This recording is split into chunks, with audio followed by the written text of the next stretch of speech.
नमस्कार। इन खबर में आपका स्वागत है।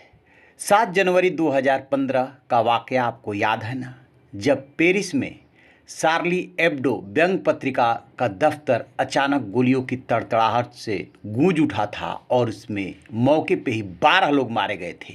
एक दिन बाद महिला पुलिस अफसर को गोली मार दी गई थी और 2 दिन बाद एक सुपरमार्केट में हुए हमले में 4 लोग मारे गए थे।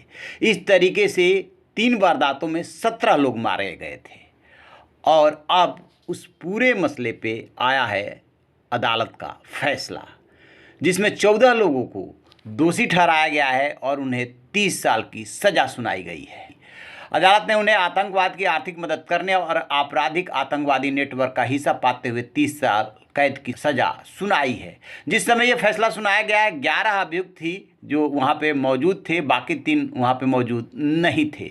अदालत में मौजूद इस हमले के प्रमुख अभियुक्त अली रजा पोलार्ड को भी आतंकवादी अपराध में शामिल होने का दोषी पाया गया और उन्हें भी 30 साल की सज़ा सुनाई गई है।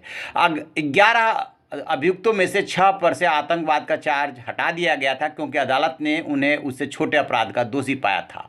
साल 2015 में 7 से 9 जनवरी के बीच हमला करने वाले 3 हमलावरों को पुलिस ने बाद में मार गिराया था, लेकिन उनके साथियों पर इसी साल सितंबर में मुकदमे की सुनवाई शुरू हुई थी। कोविड के कारण मुकदमे की सुनवाई में देरी हुई और मुकदमे की सुनवाई ऐसे समय में हुई फ्रांस में एक बार फिर चरमपंथी हमले हुए हैं और हजरत मोहम्मद के कार्टूनों को लेकर एक बार फिर बहस छिड़ी हुई है।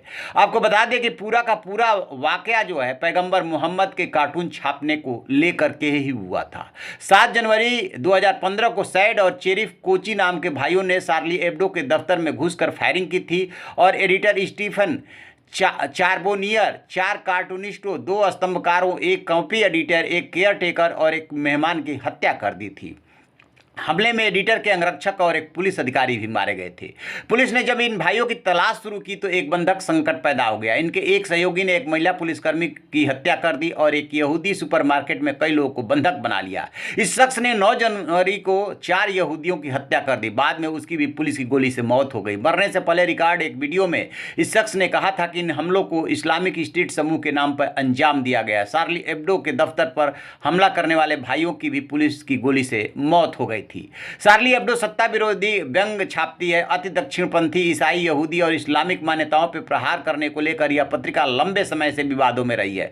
पैगंबर मोहम्मद पर कार्टून बनाने के बाद से इसकी टीम को लगातार धमकियां मिलती रही थी और 2011 में इसके दफ्तरों पर पेट्रोल बम से हमला किया गया था। पत्रिका के संपादक ने अपने कार्टूनों को अभिव्यक्ति की स्वतंत्रता के तहत सही बताया था। 2012 में उन्होंने समाचार एजेंसी एपी से कहा था कि हमारी ड्राइंग्स पर अगर मुसलमानों को हंसी नहीं आती तो मैं उन्हें दोष नहीं देता। मैं फ्रांसीसी कानून के राज में रहता हूं, मैं कुरान के कानून के तहत नहीं रहता।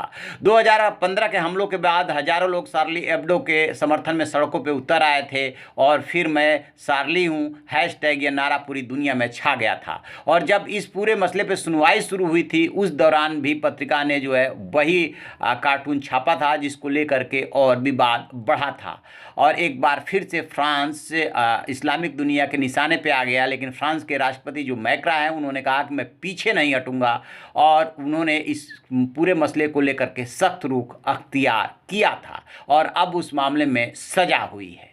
तो आप रहिए ना बेखबर, देखते रहिए इन खबर। Thank you. इन खबर चैनल को सब्सक्राइब करें।